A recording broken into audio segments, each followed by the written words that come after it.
Bismillahirrahmanirrahim. Assalamualaikum warahmatullahi wabarakatuh. Alhamdulillahirabbil alamin alladzi ja'ala ramadhana syahra siyama lil mu'minin. Wassalatu wassalamu ala asyrafil anbiya'il mursalin sayyidina wa maulana wa habibina wa syafi'ina wa zukhrina Muhammad wa ala alihi wa sahbihi ajma'in. Amma ba'd.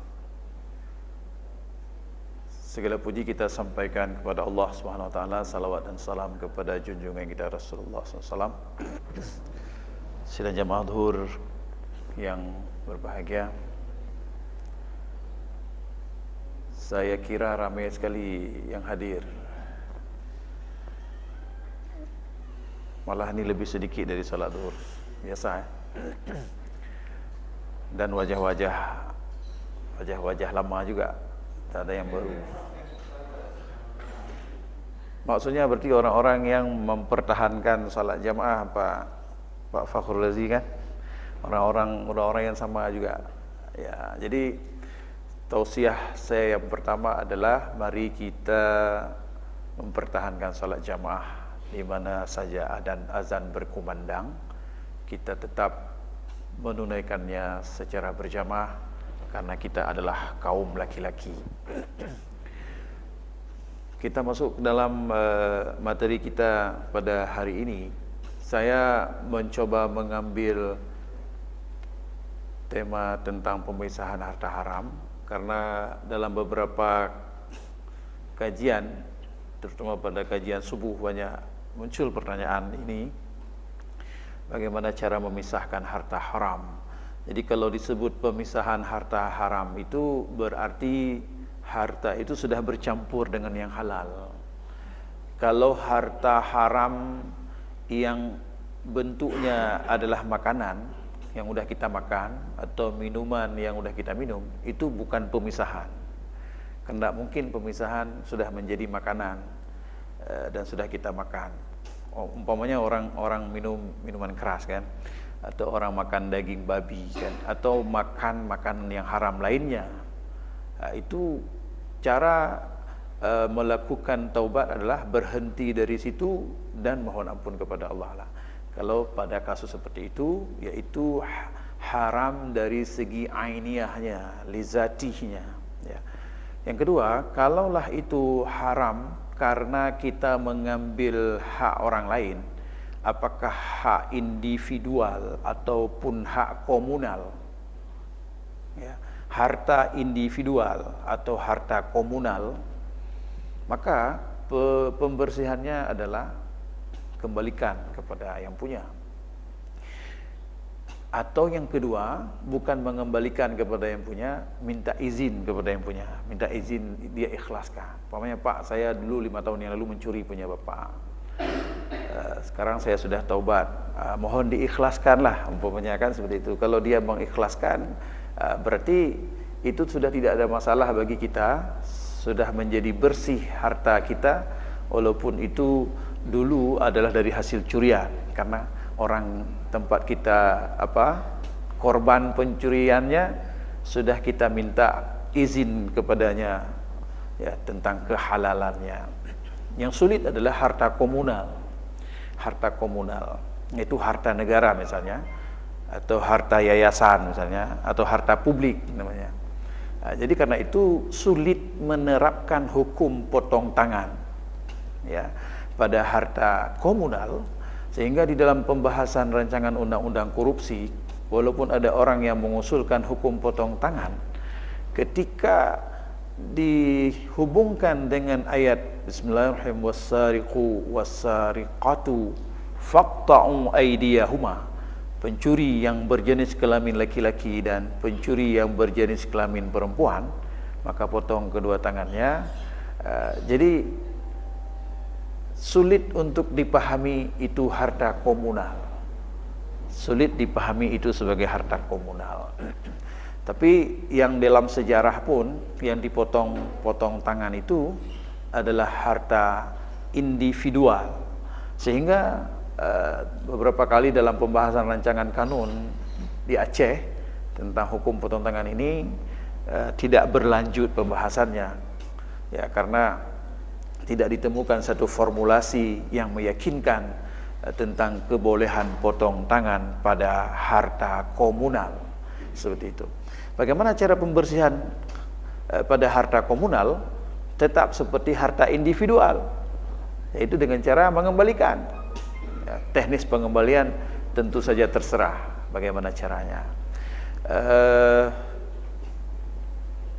Sidang jamaah salat zuhur yang dirahmati Allah Subhanahu wa taala, kalau harta haram itu yang tidak ada hubungan dengan orang lain, dengan harta individual atau harta komunal, tapi sudah bercampur dengan harta kita yang halal, misal kita tidak mengambil orang punya, tapi kita misalnya membungakan uang, kan ada membungakan uang kan, rentenir, dia mengambil bunga dari bapak-bapak yang pinjam duit dari dia, ibu-ibu yang pinjam duit dari dia.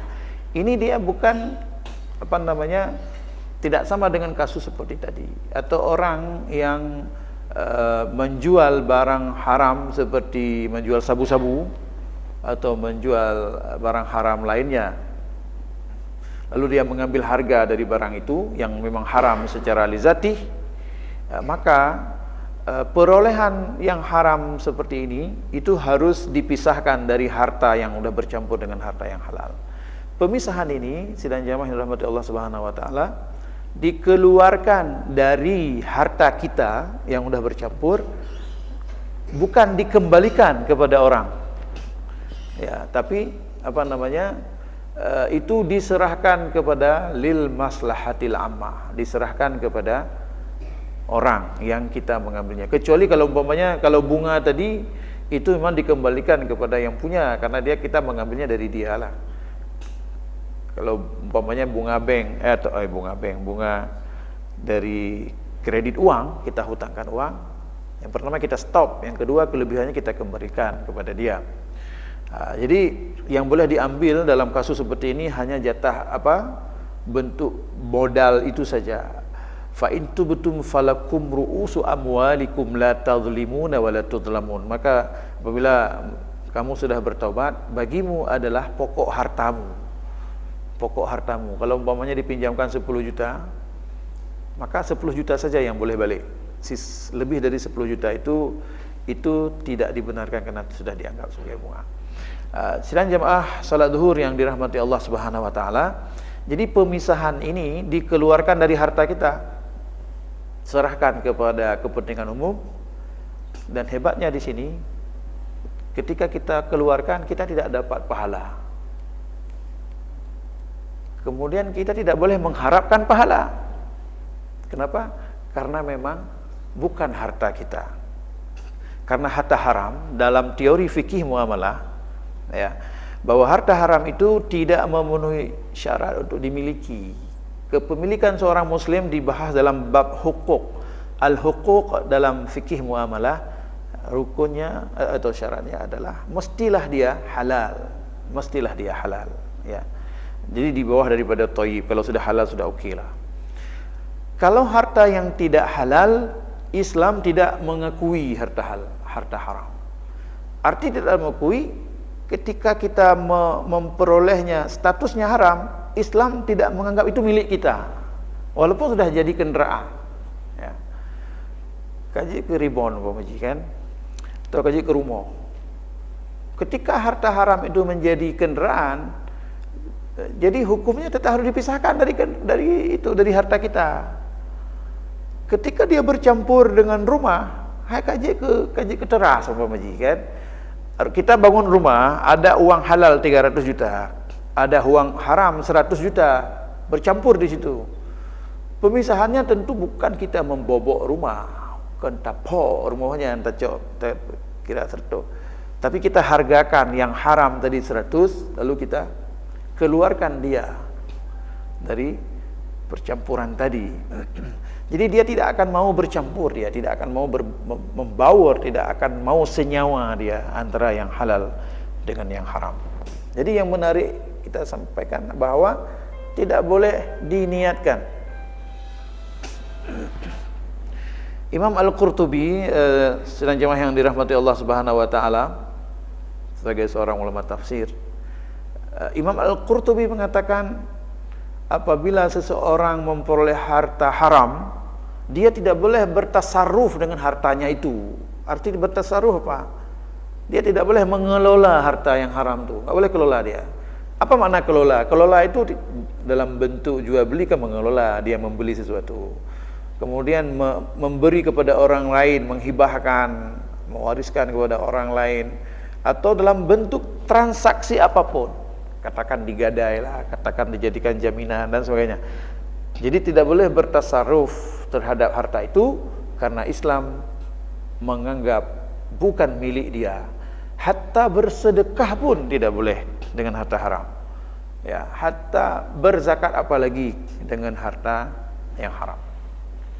Jamaah yang berbahagia, beberapa waktu yang lalu saya memberi materi di Kanwil Kehutanan. Oh, yang bertanya tentang ini bukan di Kanwil Kementerian Agama. Ada seorang Toki Sabe. Toki Sabe paham ya? Toki sabu. Sabu-sabu. Jadi sebahagian masyarakat di kampung Toki Sabu itu, ini yang bertanya ini mantan Kemenak. Kan Kemenak yang ditarik ke sini sudah jadi pejabat di sini. Di kampung saya, kata beliau, ada Toki Sabe, Toki Sabu. Masyarakat, sebahagian masyarakat minta kepada Toki Sabe itu agar menyumbang lantai masjid di kampung. Ditanya oleh Toki Sabe, padum perle. Maksudnya apakah satu masjid penuh atau sebahagiannya? Ya, tentu saja ya, kalau ditanya berapa perlu kan, yang minta tentu ya sampai selesai masjid lah. Maksudnya lantai seluruh masjid lah. Jadi sebahagian yang lain protes. Kan udah tahu dia itu Toki Sabu. Kenapa minta sama dia, itu kan haram. Allah haramkan itu. Masyarakat ini bilang, itu kan Allah yang haramkan. Kayak gitu memang jawaban dia kayak gitu. Saya rekam begitu diskusi antara orang ini. Kan Allah, itu kan Allah yang haramkan. Ini kan kita terima saja. Maksudnya begitu. Jadi dua kelompok ini yang berbeda di masyarakat. Yang terima taban, Toki Sabe taban kan. Kedua mereka yang memberikan itu. Jadi jamaah yang dirahmati Allah Subhanahu wa taala, apabila sumber dari yang haram seperti itu diketahui itu kan diketahui itu, maka tidak boleh diterima. Ya. Jadi pemisahan kalau sudah masuk ke milik kita secara pribadi seperti itu. Bahkan Bapak-bapak dan jamaah yang dirahmati Allah Subhanahu wa taala, Imam Abu Hanifah atau Nu'man bin Thabit mengatakan dengan sebuah pernyataan yang tegas sekali, apabila ada seorang muzaki, seorang muzaki, orang kaya, membayar zakat dari sumber hartanya yang haram, dia ada harta haram, lalu dia membayar zakat kepada fakir miskin dari harta haram tadi, kemudian dia mengharap pahala, dia mengharap pahala dari Allah Subhanahu wa taala. Dia niatkankah, dia ucapkan lisankah, pokoknya dengan dia bayar zakat dari harta haram itu, dengan bersedekah dari harta haram itu, dia harap pahala. Ya Allah, berikan pahala, kan begitu. Kata Imam Abu Hanifah, orang ini menjadi kafir dia. Ya.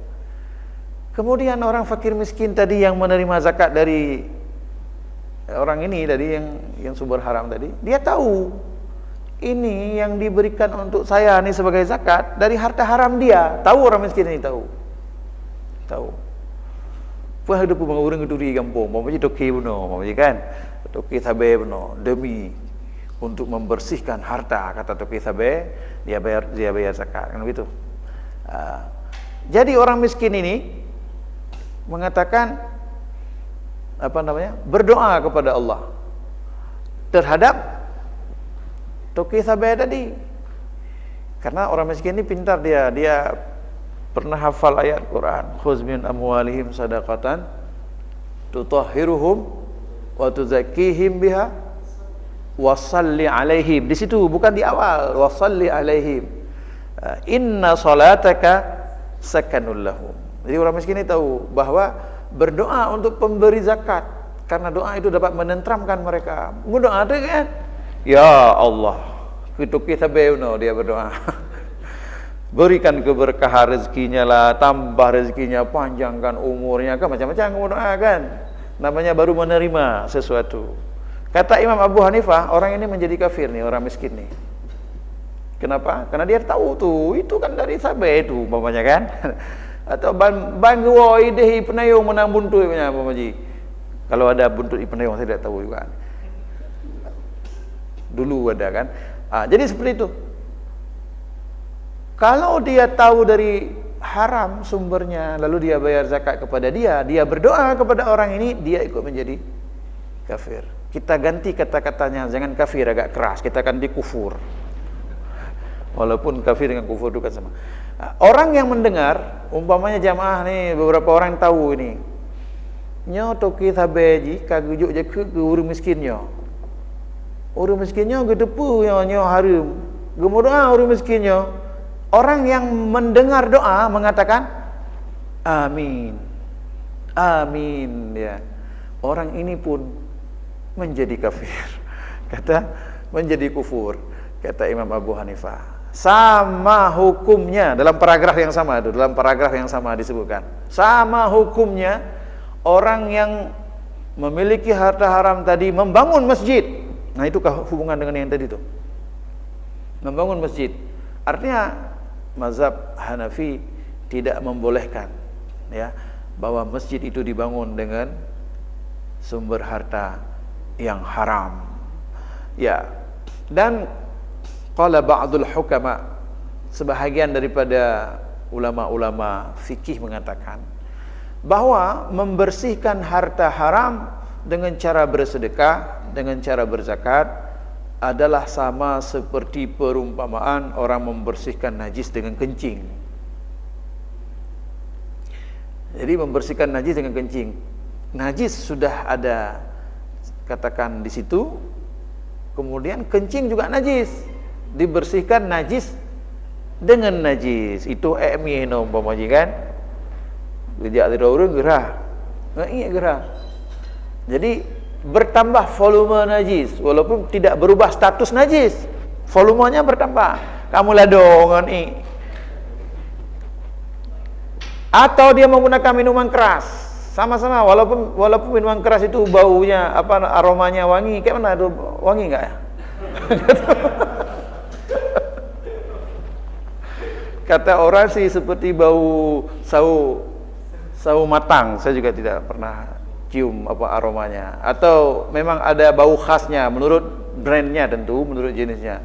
Walaupun dia wangi umpamanya, disiram dengan minuman keras itu tidak mengubah status najisnya. Jadi bapak-bapak dan ibu-ibu yang saya muliakan, bahwa harta haram yang sudah bercampur dengan milik kita harus kita keluarkan, harus kita pisahkan.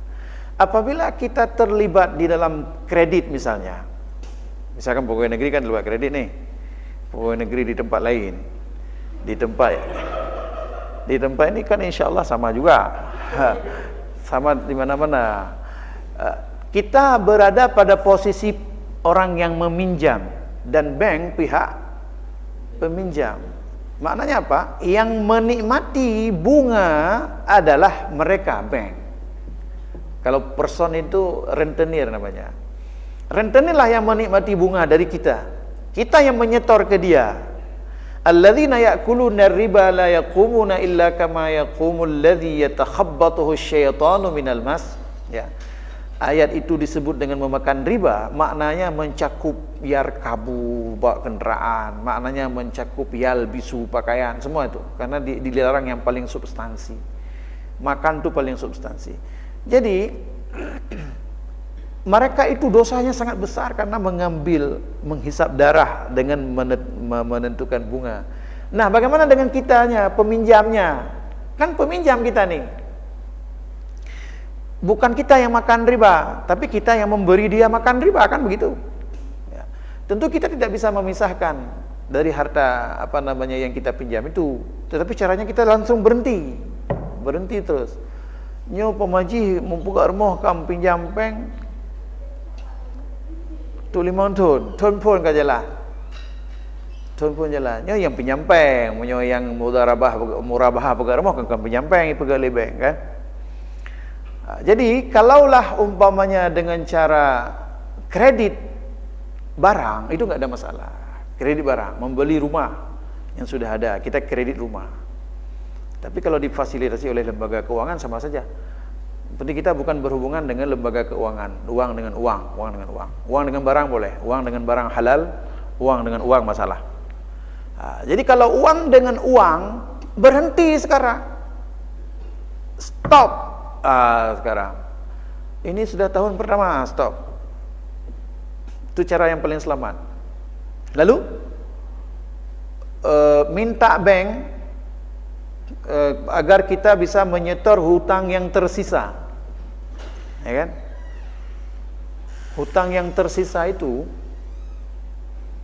sekarang kan bank nggak mengenakan penalti. Kalau dulu ada penalti, Bapak Ibu paham penalti kan? Bank itu kita setor aja kredit kita, dia kenakan sanksi lagi ke kita. Kenapa sanksi? Karena Bapak sudah membayar duluan. Kita membayar lebih cepat dikenakan sanksi. Bagaimana logikanya? Nggak ada logika itu di bank. Namanya bank kan lintah itu, ya kan? Jadi sudah kita, kalau kita tidak bisa memenuhi membayar karena terjadi non performing loan, terlambat dalam membayar, kreditnya macet, dia akan mengenakan sanksi, betul? Sanksi. Bukan malah dikenakan di rescheduling, dibuat penjadwalan ulang, tapi malah dikenakan sanksi. Kalau kita membayar cepat, dikenakan sanksi juga. Gimana? Hanya logika. Karena orang membayar lebih cepat. Bagaimana? Berarti keinginan mereka memang mereka ingin, ya kan, mengambil harta kita pelan-pelan. Makanya kan ada tenor sampai 10 tahun, Pak. Ada tenor sampai 10 tahun, 6 tahun. Maka ketika Bapak minta 200, ditawarkan 300. Pak kerja apa? Pak Baitumal sebagai tenaga profesional umpama. Padung gaji sebulan kaitannya lewat bank, ikalan padung gaji. Oh, perlepeng padung warto, obek warto Pak, Bapak cok herto hendak. 300 ditawarin. Hana play tahu awaknya tanya umpama ji kamu cengit-cengit ada kebulin karena kita menyetor. Dia tawarkan malah yang lebih tinggi, lebih besar plafonnya. Apalagi yang pejabat datang, pejabat dari Pemda Aceh itu besar gaji TPK dan sebagainya. Dia tahu tuh. Beda dengan pegawai Aceh besar ya, itu pegawai Kota Banda Aceh enggak besar ya. Jadi itu masalah yang terjadi di kita, caranya memang berhenti, enggak ada cara lain itu. Enggak ada cara lain. Kalau kita enggak percaya, kita cari second opinion. Adakah cara lain? Tidak ada, nampaknya sama saja. Bahwa ketika kita sudah terlanjur di situ, berhenti di situ. Kalau dulu secara kredit duit. Kalau kredit barang nggak ada masalah. Umpamanya beli kendaraan, ya kan? Bank membeli ke kita, akadnya murabahah, kan begitu. Tapi kalau pinjam duit, beli ke showroom, ada bank hadir di situ, bank atau showroom nawarin itu, Pak ke bank ini, ya itu namanya menggunakan jasa perbankan juga. Maknanya kita berhubungan dengan bank, bukan dengan showroomnya. Itu sama saja. Nah, jadi seperti itu, bahwa kita wajib memisahkan harta kita yang sudah bercampur itu, kalau kita yakin bahwa itu adalah riba, dan kita harus yakini itu, karena Rasulullah SAW la'ana Rasulullah SAW melaknat riba, melaknat pemakan riba, orang yang menyaksikan riba, ya, orang yang menjadi saksi pada riba, orang yang menulisnya, ya, lahum sawa, mereka semua itu sama. Jadi karena itu kita yang memberi, apalagi kalau kita pinjam duit di lembaga konvensional, umpamanya lembaga keuangan konvensional, di situ kan ada yang membayar, juru bayar, sama saja. Menurut hadis tadi itu sama saja. Ya juru bayarnya, ya secara kelembagaan dari seluruhnya. Makanya kan ketika Bapak lihat ada kawan-kawan yang resign dari bank konvensional, itu masalahnya. Kenapa dia resign dari bank konvensional? Karena dia tahu betul bagaimana permainan di dalam. Ya, bagaimana ya menggelontorkan kredit sebesar-besarnya, lalu mengenakan bunga, dan kita hidup dengan angsuran, terus angsuran. Habis 3, sambung kedua, habis kedua, sambung ke le. Apakah kita tidak bisa hidup tanpa angsuran? Apakah kita tidak bisa hidup tanpa angsuran? Bisa. Contoh putra anak angsuran kan?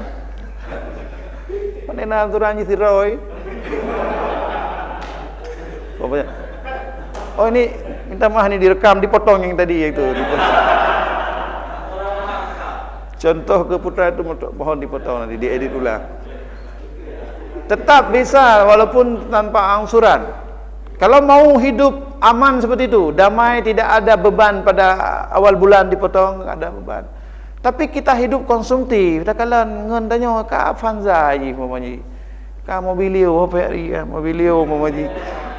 Tanya pun merasa nyoy rezeki na payah belah haji bamuto. Payah tulak tiada belah.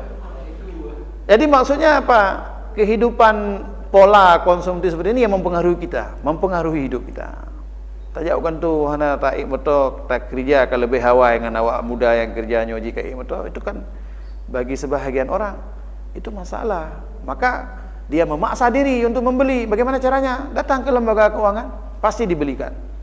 Pula dalam bentuk Honda 500 ribu ada berapa yang jual kan? Uang 500 ribu bawa pulang mobil Honda baru, motor baru maksudnya.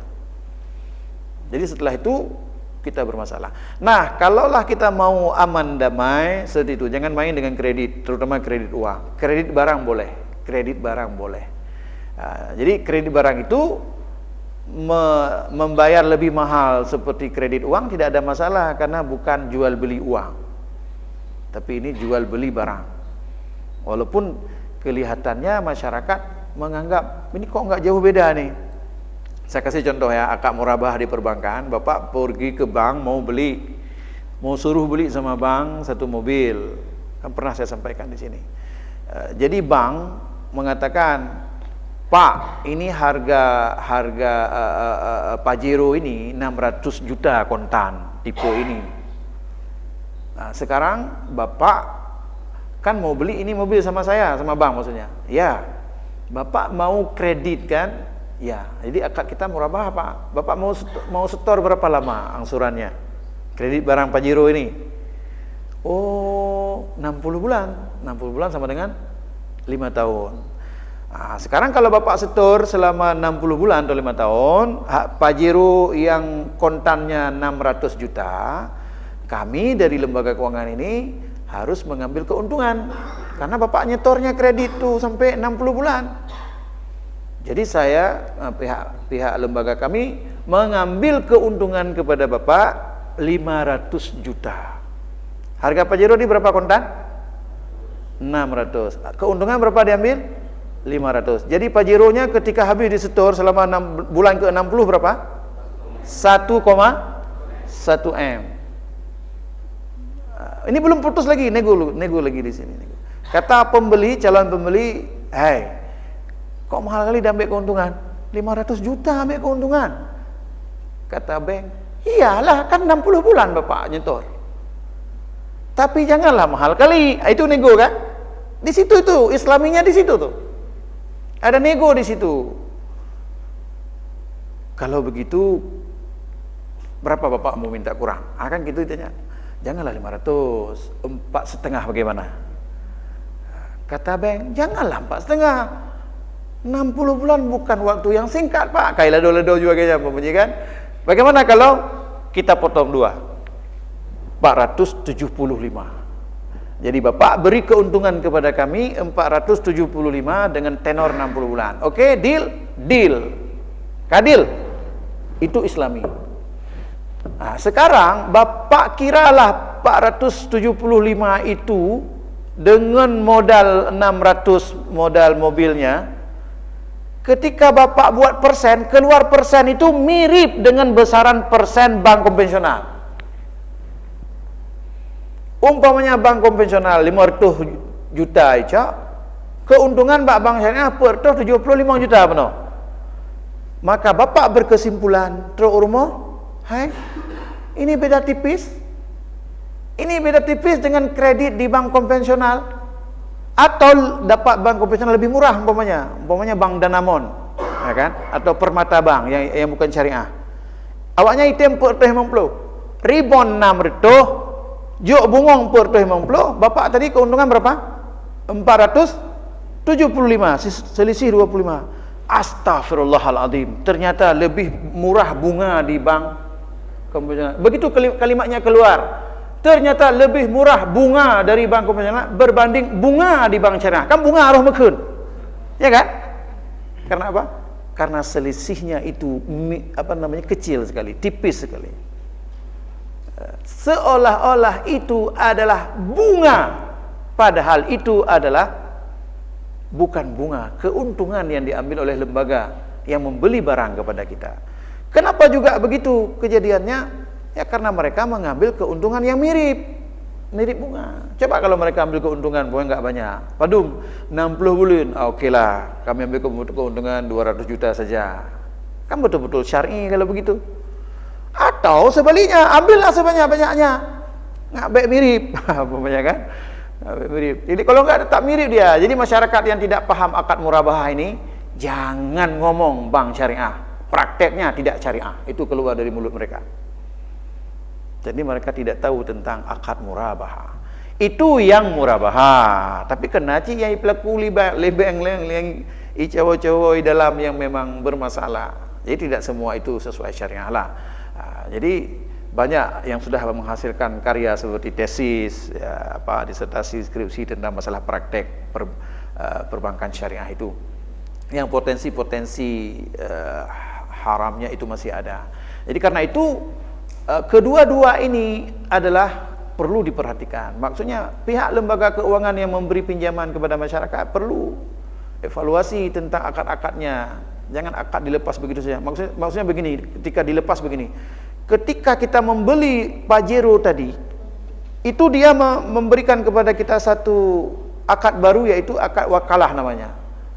Kata bank, tolong bapak beli sendirilah, karena kami tidak menyediakan barangnya. Kan begitu, logis kan? Panina tempat ya belum Pajero katanya wajahana gudang, dapat simpan dan sebagainya. Beli sendiri, teken wakalah namanya. Jadi bank mewakilkan kepada kita untuk membeli sendiri. Barangnya siapa punya Pajero? Siapa punya Pajero? Punya bank. Siapa yang membeli? Peminjam tadi, pembeli tadi membelinya sendiri. Bank sebagai pemiliknya, penjual. Tapi anehnya apa? Ketika orang ini mengambil duit pembeli untuk membeli Pajero, bank sudah selesai di situ. Dia tidak memantau apakah pembeli membeli Pajero atau tidak. Karena dia hanya menerima angsuran setiap bulan. Tidak peduli dia mau Pajero, mau enggak Pajero, mau sebahagian beli, umpamanya sebahagian dah dibeli adik Pajero apa? Fortune umpamanya kan. Ribon umpamanya sebahagian itu dari akad tadi, dari akad 600 juta tadi dibeli ribon umpamanya 400, 200-nya dipakai untuk yang lain. Itu sudah menyalahi akad. Akad pertama adalah mesti Pajero Sport, harga 600, itulah barangnya ya. Itu masalah-masalah yang masih terjadi lah di lembaga perbankan. Baik, saya rasa kita diskusi saja sekarang ya. Mungkin di antara Bapak ada yang mau diskusi, walaupun orang-orang yang sama juga wajahnya di sini. Saya rasa lebih baik kita banyak berbincang saja. Saya persilakan. Silakan bagi para peserta ataupun jamaah yang ingin bertanya, kami persilakan.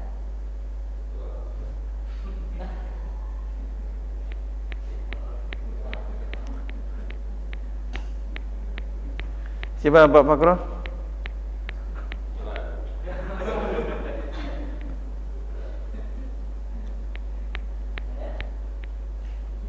Itu harus ada satu dulu, setelah ada satu akan ada lagi. Itu masa-masa kecil dulu Pak kan? Ya. Kita pernah gorengan buah. Waktu di SD ya. Nah, dia ada makan. Bayar. Bayar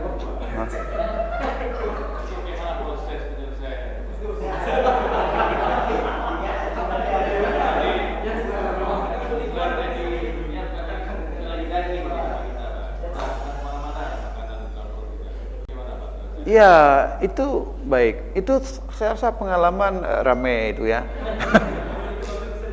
Itu juga pernah disinggung sama Ustadz Samad tuh, makan bakwan 5 bilang 2 kan seperti itu. Tapi saya rasa begini Pak, waktu kita SD itu belum baligh Pak. Atau remaja.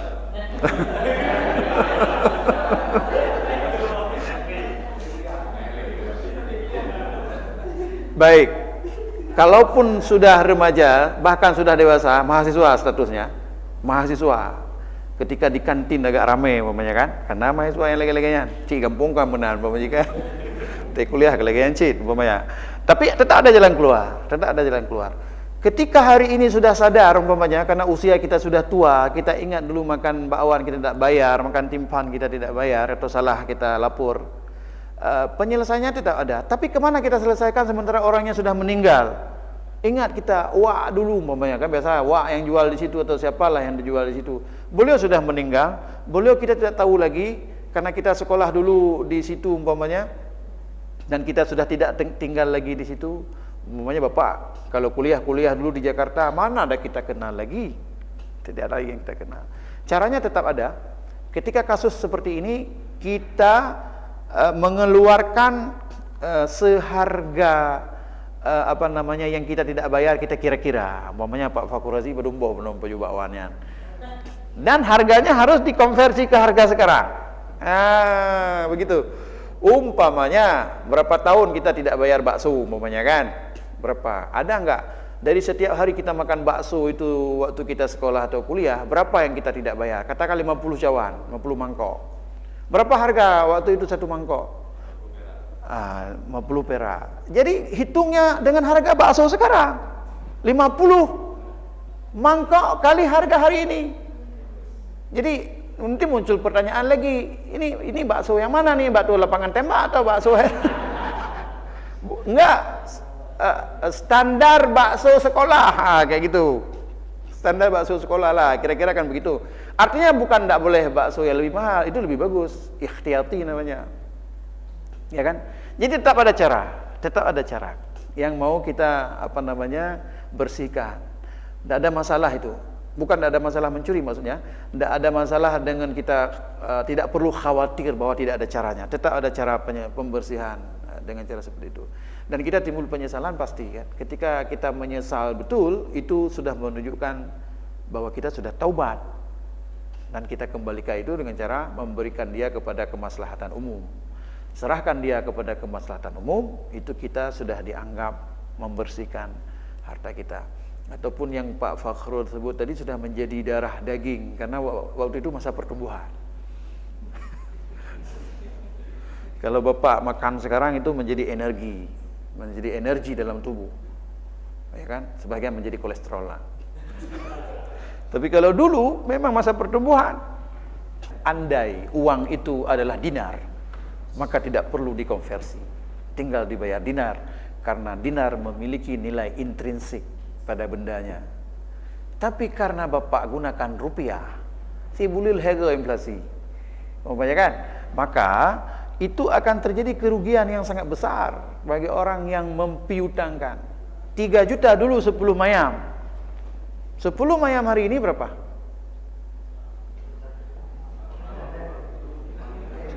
28 juta umpamanya. Ya kan? 28 juta misalnya. Bayangkan kalau 3 juta dia bayar, maka dia harus membayar dengan harga emas hari ini.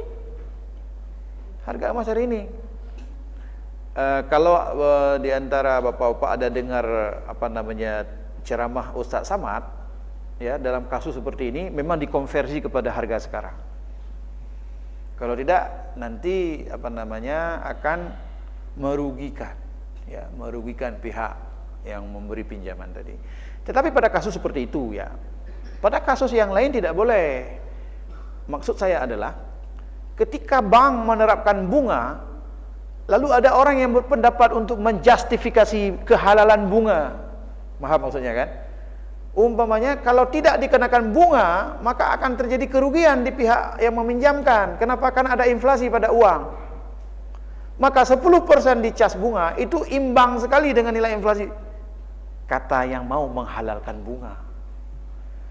Ya, jadi tetap tidak boleh. Itu risiko sendiri karena kita menggunakan uang giral atau uang hampa atau fiat money yang tidak memiliki nilai intrinsik. Seperti itu. Kalau pada kejadian kasus seperti tadi itu, supaya karena itu bukan transaksi haram kan, bukan transaksi haram. Pinjam meminjam biasa, maka itu harus dikonversi kepada nilai yang berlaku hari ini supaya tidak merugikan salah satu pihak. Baik. Tadi tidak jelas ya? Artinya gini kan, orang yang meminjamnya kan dia nggak tahu bahwa dia butuh uang 3 juta. Dia nggak perlu tahu bahwa orang yang dia pinjamkan itu uang dari mana, walaupun dia jual dari emas. Mungkin dia nggak bilang bahwa ini uang saya jual emas, bukan emas yang dikasih jadi uang. Jadi otomatis kan nominal yang dia terima, nominal uang. Ketika dikembalikan itu nominal. Iya, sama dengan kue tadi juga. Sama dengan nilai kue tadi. Ya. Itu logis sekali untuk mencari argumentasi membela diri misalnya kan. Membela diri. Pak, saya dulu meminjam uangnya, Pak. Kapan tuh? 40 tahun yang lalu. 40 tahun yang lalu. Uangnya, Pak. Saya tidak tahu beliau itu menjual emas, kayak itu kan? Itu urusan beliau jual emas. Kenapa saya harus membayar emas? Enggak harus membayar emas, enggak harus membayar emas. Membayar nilai 3 juta waktu itu. Katakanlah bukan dari emas sekarang. Sekarang argumentasi membantah Anda kemudian, kan? Bukan dia jual emas. Bapak si Ibnu Sa'dan bukan menjual emas, tapi memang uang cash di tangan dia. Cok, 3 juta. Dari pane, hana urusan dari pane, cok 3 juta. Apakah bayarnya kan tidak dikonversi ke emas? Tetap ke uang. Tapi untuk mengetahui nilai uang 3 juta 40 tahun yang lalu, tetap harus dilihat nilainya berapa. Dan parameter ukuran lihat nilai mesti pada emas. Nggak ada untuk melihat nilai lain kecuali pada emas. Karena nilai emas itu tidak berubah. Oh, bunuh aja lah betul ya. Walaupun bukanlah bentuk emas, ya. Jadi tetap akan terdalimi orang ini, kecuali misalnya begini, dimaafkan, itu masalah lain kan, dimaafkan. Umpamanya 3 juta dulu, 40 tahun yang lalu, dibayar dengan 3 juta sekarang. 3 juta dulu 28 juta harganya. Itu namanya net present value dalam ilmu ekonomi, nilai uang hari ini tidak sama. Nilai uang 3 juta hari ini yang dibayar tadi kepada Bapak Ibnu Sa'dan jauh sekali beda nilainya dengan 3 juta 40 tahun yang lalu ketika beliau berhutang. Net present value. Iya, nilai. Ya itu contoh lah. Apa mau geser-geser tahun lagi maksudnya? Kalau harga emasnya kemarin kan tiba-tiba naik harga emas sampai 100%. Dari 2 juta dari 1 juta. Jadi buat yang pinjam bank langsung 2020. Tahun 2020 sama ini diumumkan tinggi. Oh, kalau begitu buat reschedule ulang. Jangan bayar tahun ini karena harga emasnya agak tinggi naik. Bayar tahun depan. Ya, prinsipnya membayar utang, jangan mencari helah kan seperti itu. Ini hanya konsep-konsep cara pembayarannya. Ada lagi dari ibu-ibu? Ya, silakan. Salam.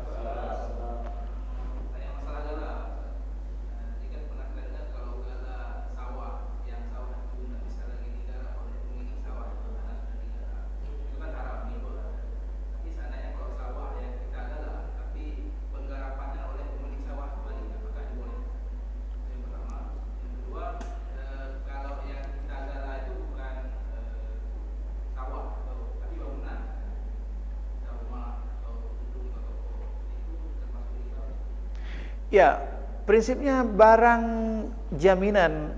Ini Gala kan berhutang dengan jaminan. Bapak-bapak, hutang dibagi dua. Hutang kardon. Hutang kardon ambil 10 bayar 10 kan. Kardul Hasan istilah orang Baitul Mal kan. Satu lagi hutang rahan. Hutang Gala bahasa Aceh, yaitu hutang yang ada barang jaminan. Nah, prinsipnya barang jaminan itu tidak boleh dimanfaatkan.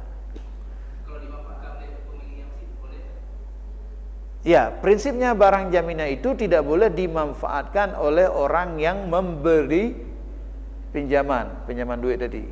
Seperti gala di Aceh maksudnya kan, seperti itu, gala di Aceh kamu peluk-peluk tenaga tubuh, kah itu maksudnya tadi.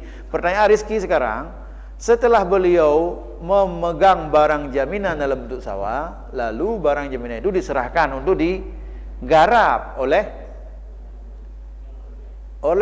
yang punya tanah, tapi tidak memiliki hak yang punya tanah karena haknya sudah diberikan kepada rahin. Ada rahin, ada murtahin, ada marhun di situ kan. Jadi kalau dia memberikan izin kepada pemilik pertama tadi sebelum dia serahkan, sekarang sudah diserahkan, sudah berpindah haknya, itu boleh diberikan izin untuk digarap. Sebab yang hak memegang itu adalah dia. Dia mau biarkan tanahnya begitu, biarkan saja dia tanahnya, karena dia pegang sebagai jaminan hutang doang, nggak digarap, bertahun-tahun nggak digarap, nggak ada masalah bagi dia, ini jaminan kok.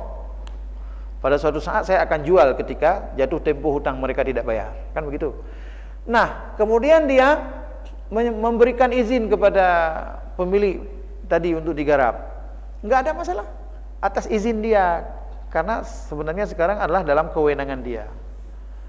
Tetapi yang terjadi sekarang bukan seperti pertanyaan Rizky yang sekarang kan, justru digarap oleh orang yang menggala tadi, yang memberi, karena tujuannya memang itu, dia mendapatkan hasil terus menerus dia menggala. Kalau yang Rizky tanya itu justru memberi keuntungan kepada orang yang berhutang tadi. Yang kedua apa pertanyaannya? Rumah yang digarap itu bangunan, bukan sawah. Sawah itu ada keuntungan, bisa ada hasilnya. Nah, itu saya bangunan.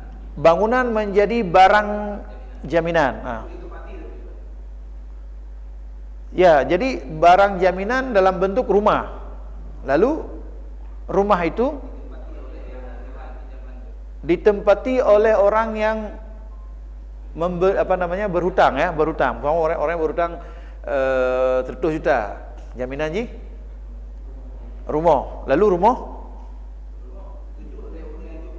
Gedung leureun yang jepeng. Pertanyaannya boleh enggak? Begitu. Pertanyaannya boleh enggak? Ada ulama yang membolehkan pemanfaatan barang jaminan pada barang jaminan tertentu. Misalnya tinggal kita pilih pendapat yang membolehkan. Misalnya seperti diberikan contoh pada hewan ternak ya. Ketika barang jaminannya unta atau kambing, maka susunya boleh diambil, boleh diminum. Nah, kalau rumah kan seperti tadi, boleh ditempati. Nah, jadi memanfaatkan barang jaminan yang tadi berbeda dengan barang jaminan yang seperti sawah tadi. Tetapi pendapat yang berbeda. Sebenarnya kan orang boleh membantah sama. Bagaimana membantah sama? Kalau itu hasil sawah, rupiah kan. Kalau ini sewa, dia tidak jadi sewa rumah, dia tinggal di situ. Manfaat itu bisa diuangkan. Dan Imam Abu Hanifah, manfaat itu adalah harta. Manfaat itu harta. Ya, jadi dalam perspektif ulama yang tidak mengizinkan pemanfaatan barang jaminan, tidak boleh. Tidak boleh. Tapi bagi ulama yang membolehkan memanfaatkan barang jaminan, itu boleh, karena ada batas waktu. Biasanya kalau dalam praktek dalam masyarakat gala tanah bunuh hana batas waktu. Oleh pegala menanjung mentuntun hana batas waktu. Jai tubuh seperti itu. Jadi kesimpulan kita adalah pemanfaatan barang jaminan itu ada dua. Ada ulama yang membolehkan dan ada ulama yang tidak membolehkan pemanfaatan barang jaminan.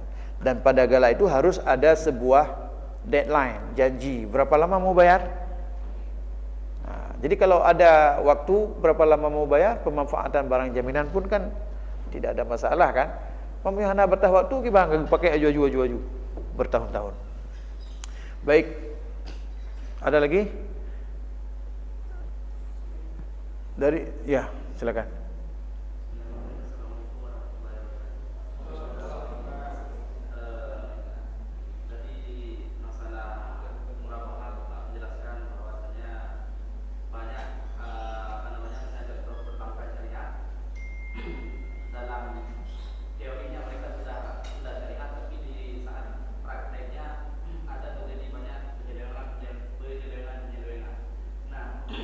Jika memang hal ini sudah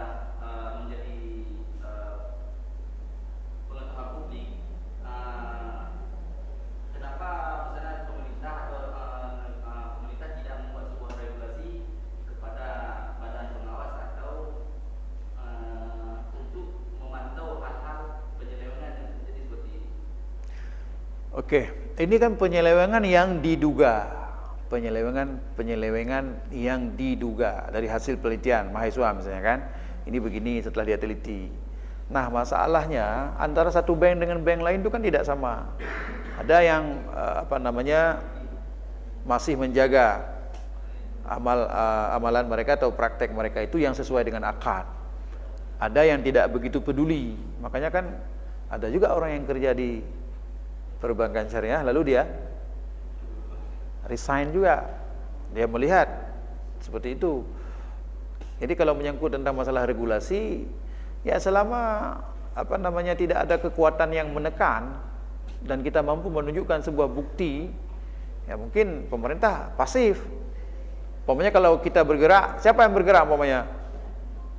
Mahasiswa bergerak, membawa bukti-bukti yang ada. Jangan nanti konyol mahasiswanya. Mahasiswa nggak paham, akak murah paham umpamanya. Ya kan? Komplain bank syariah ketika bank menjelaskan, rupanya nggak ada masalah apa-apa. Jadi ketika tidak ada masalah apa-apa, justru kita yang KO. Jadi kumpulkan dulu apa penyelewengan-penyelewengan yang dilakukan oleh perbankan syariah, baru kita komplain. Dan saya rasa pemerintah pasti akan mengakomodir. Malah yang kadang-kadang yang bukan berhubungan dengan hukum itu lebih bermasalah sekarang. Umpamanya kalau dulu masyarakat seperti ke koran kemarin tuh, ya kan? Masyarakat miskin menerima transfer uang zakat di kampung-kampung melalui BRI.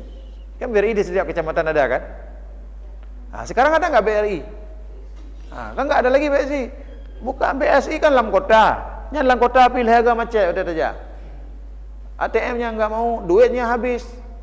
Apa yang mau kita sampaikan? Ketika semangat konversi ini tidak diiringi oleh semangat penyediaan fasilitas yang sama. OTT YouTube bank je, jo banknya, kan begitu. Oke, sekarang tutup BRI yang ada di kecamatan. Apa jalan keluarnya? Beri jalan keluar. Ya kan? Ketika ini ada bank-bank konvensional yang sudah ditutup di kota ini, beberapa unit yang dulu memberi kemudahan. Nah, sekarang hadirkan BSI. Tapi harus cukup BSI-nya. Layanannya juga harus prima. Pernah nggak di BSI itu antri panjang?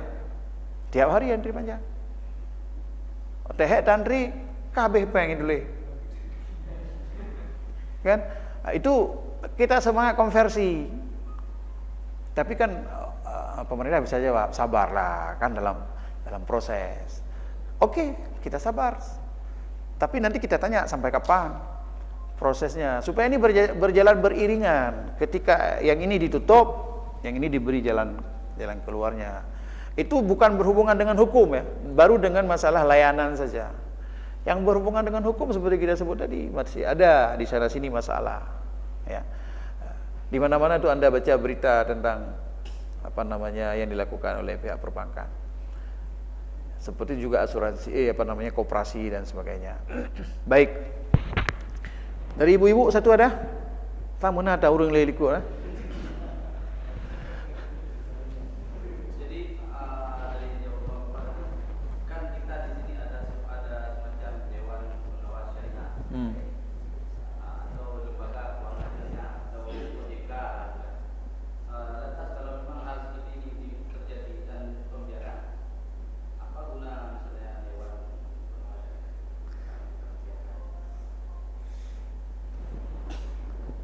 Apa guna dewan syariah? Ada kasus seperti itu misalnya. Ya, kasus sebenarnya dari dulu kasusnya, kan? Dari dulu kasusnya banyak. Dewan syariah, kalau ditanya apa ya, tanya Mbak Dewan Syariah, yang apa guna dewan syariah kan? Apa guna dewan syariah? Pasti dia memiliki tupoksi dan kewenangannya. Tetapi seperti kita sebut tadi, ketika ada masalah yang terjadi di praktek mereka, di praktek perbankan, maka dewan syariah harus bersuara. Dewan syariah harus mengevaluasi. Tapi kenapa mereka tidak lakukan? Itu saya tidak tahu kenapa mereka tidak lakukan. Ya. Nah, sekarang Anda datang ke bank syariah minta pinjam uang, dikasih nggak? Coba Bapak datang ke bank syariah minta pinjam uang, dikasih nggak? Kasih SK lah, SK. Kasih SK. Sasaran pertanyaan saya bukan itu. Dengan memberikan SK sebagai jaminan kepada bank. Tapi bapak bilang saya butuh uang 100 juta. Kepupeng, baik nak tanya Indra, lu perlu lepeng 100 juta. Dikasih enggak? Dikasih enggak? Hah? Dikasih. Dikasih. Kalau tidak kasih, kalau tidak dikasih, baru ditanya, Bapak untuk akad apa? Saya butuh uang, mau kawin lagi. Nah, kalau berarti kan bukan untuk membeli, bukan untuk membeli barang, berarti bukan jual beli. Kira-kira dikasih nggak? Dikasih. Nah, kalau dikasih akad apa? Akad apa? Kad. Kalau kad berapa butuh Pak? 100 juta. Ambil 100. Baliknya 100. Ada nggak bang? Balik 100. Baitul mal yang ada, baitul mal yang ada. Tapi nggak dikasih 100. Kalau itu masih ada, itu bukan ciri-ciri mempraktek. Ya. Tapi kalau Bapak ditanya, Bapak yang ada di sini adalah akad murabahah. Bapak mau apa? Mau bangun rumah. Enggak apa-apa, Pak. Tapi 200 item barang. Kenapa 200 300 pun kita hitung. Semen berdumiyum, harganya sesuai dengan kesepakatan. Ya kan? Tapi kalau masih dikasih pinjam duit dengan dikenakan, apa nama dikenakan tuh? Apa namanya? Ujrah. Terserah mau dikasih nama apa. Kalau itu masih ada, ya, itulah nasiah namanya. Nasiah namanya, ya kan? Karena pembayaran dengan memanjangkan waktu adalah riba, nasiah. Baik, saya kira demikian. Subhanallah wa bihamdihi. Subhanakallahumma wa bihamdika asyhadu an la ilaha illa anta astaghfiruka wa atubu ilaik. Assalamualaikum warahmatullahi wabarakatuh.